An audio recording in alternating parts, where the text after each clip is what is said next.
Why depression makes even basic life tasks feel impossible. There is a kind of exhaustion that goes far beyond feeling tired.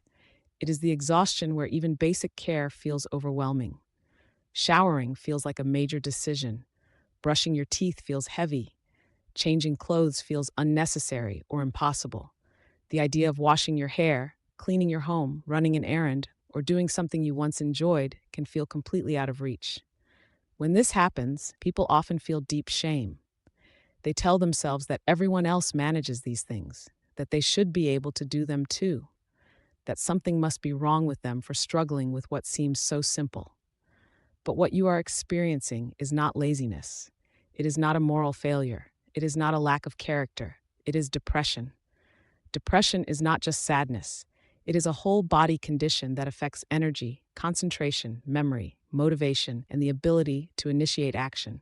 It impacts how the brain allocates energy. That is why rest alone does not fix it. And that is why pushing harder often makes things worse. Many people with depression experience unrelenting exhaustion. This exhaustion is physical, emotional, and cognitive. It does not lift after sleep. It does not respond to motivation. It sits in the body like heaviness. This is why even showering can feel impossible. Showering requires planning, energy, sensory tolerance, and transition. You have to decide to do it. You have to stand. You have to tolerate temperature, sound, and sensation. When your system is already depleted, that is not a small task. It is a lot.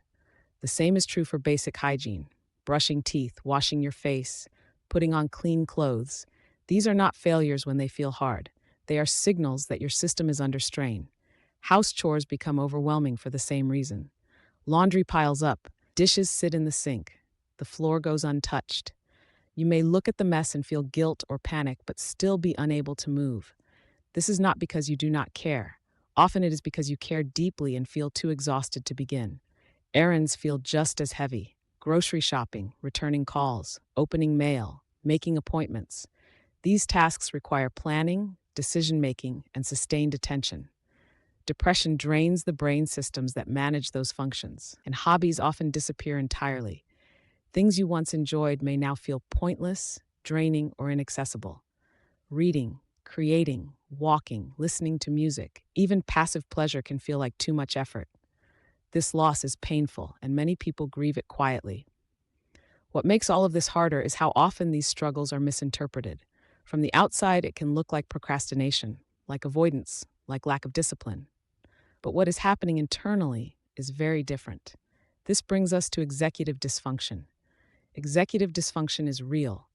It is well documented in depression, anxiety disorders, trauma, ADHD, and chronic stress.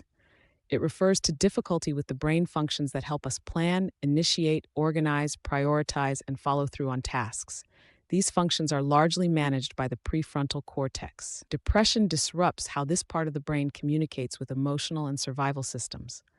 When depression is active, the brain shifts into conservation mode. It prioritizes survival over productivity. It slows initiation. It reduces motivation. It limits energy output. Your brain is not broken. It is responding to prolonged emotional pain. This is why you can want to do something and still be unable to start. You may think about showering all day. You may know it would help. You may even feel relief imagining it. And still your body does not move.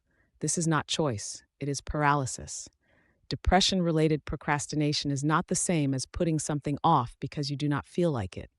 It is closer to being stuck behind an invisible wall. Shame often follows. People tell themselves they are disgusting for not showering, lazy for not cleaning, useless for not keeping up. This self-criticism feels motivating, but it actually makes things worse. Shame activates the threat system. Threat further shuts down executive functioning. The brain interprets criticism as danger, not encouragement. So the harder you are on yourself, the less access you have to action. Unrelenting exhaustion in depression is also fueled by mental overactivity. Many depressed people are not mentally idle. They are ruminating constantly, replaying conversations, criticizing themselves, worrying about the future, feeling guilty about the past. This internal activity is exhausting. So when someone says you did nothing today, it ignores the reality that your mind may have been working nonstop just to get through the day. Another layer is sensory overwhelm. Depression can lower tolerance for sensory input. Light, sound, temperature, and physical sensation can feel intrusive. This makes showers, crowded stores, noisy environments, and busy homes even harder to manage. Avoidance here is not avoidance of responsibility, it is avoidance of overload. Depression also alters how the brain processes reward. Normally, completing a task brings a small sense of satisfaction. Dopamine reinforces effort. Depression disrupts this system. Effort no longer feels rewarding. Completion does not bring relief. So your brain learns that tasks cost energy but give nothing back. This makes chores, errands, and hygiene feel pointless, even when logically you know they matter. Another painful aspect is comparison. Many people with depression remember a time when they could do these things easily. They compare themselves to that version. This creates grief and frustration. Grief is exhausting too. When you are grieving who you used to be, your system carries loss alongside everything else. Healing does not begin with forcing productivity. It begins with accurate understanding. If showering feels impossible, that does not mean you are failing. It means your system is overwhelmed. Support often needs to be practical, not motivational. This might mean sitting on the bathroom floor instead of standing in the shower, using wipes instead of bathing, wearing the same clothes again, ordering groceries instead of shopping, letting chores wait. These are not bad habits. They are accommodations. Accommodations are not about lowering standards. They are about preserving energy. Breaking tasks into extremely small steps can help. Not clean the house, but pick up one item. Not take a shower, but turn on the water. Not run errands, but open the door. These steps may seem insignificant. They are not. They create entry points when initiation is impaired. Most importantly, language matters. Instead of saying I am disgusting, try I am exhausted. Instead of saying I am lazy, try my brain is struggling to initiate. Instead of saying I should be able to do this, try my system needs support right now. Depression does not mean you will always feel this way, but while you are in it, compassion is not optional. It is necessary. If you are listening to this and recognizing yourself, you are not alone. Executive dysfunction is real. Unrelenting exhaustion is real. Struggling with hygiene, chores, errands, and hobbies during depression is common and understandable. You do not need to earn rest. You do not need to justify your fatigue. You deserve support, understanding, and relief. If this helped put words to what you have been carrying, you are welcome to like and subscribe.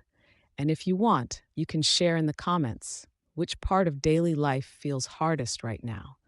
Sometimes naming it out loud makes it feel a little less heavy.